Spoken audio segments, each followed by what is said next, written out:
కాదు. చాలామంది సనుగుతూ ఉంటారు, సేవకుల్ని గొనుగుతూ ఉంటారు.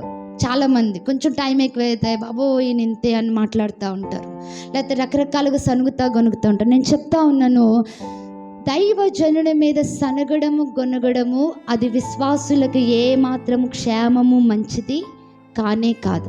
ప్రాక్టికల్గా అనుభవించి చెప్తున్నాను, అస్సలు మంచిది కాదు. వీరు నా తమ్ముడే కదా అనుకున్నారు, కానీ దేవుని చేత ఎన్నుకోబడినవాడు, దేవుని చేత ఏర్పరచుకున్న వాడి మీద ప్రత్యేకమైన అభిషేకం ఉంటుంది. దేవునికి స్తోత్రం కలుగుగాక. హల్లెలూయా. దేవుని చేత కోరుకున్న వారి మీద ప్రత్యేకమైన దేవుని శ్రద్ధ వారి మీద ఉంటుంది. వారిని గురించి చెడుగా కానీ, వారిని గురించి నిందలు మోపడం కానీ, వారిని గురించి చెడ్డగా మాట్లాడడం కానీ అది ఏ మాత్రము మనకి మంచిది కానే కాదు. చాలా మంది తెలియక ఊరికి విసిగిపోయి ఊరికి సనుగుతూ ఉంటారు, గొనుక్కుంటూ ఉంటారు. అది ఏ మాత్రము మంచిది కాదు ప్రియులరా. దానివల్ల వచ్చేది శాపం.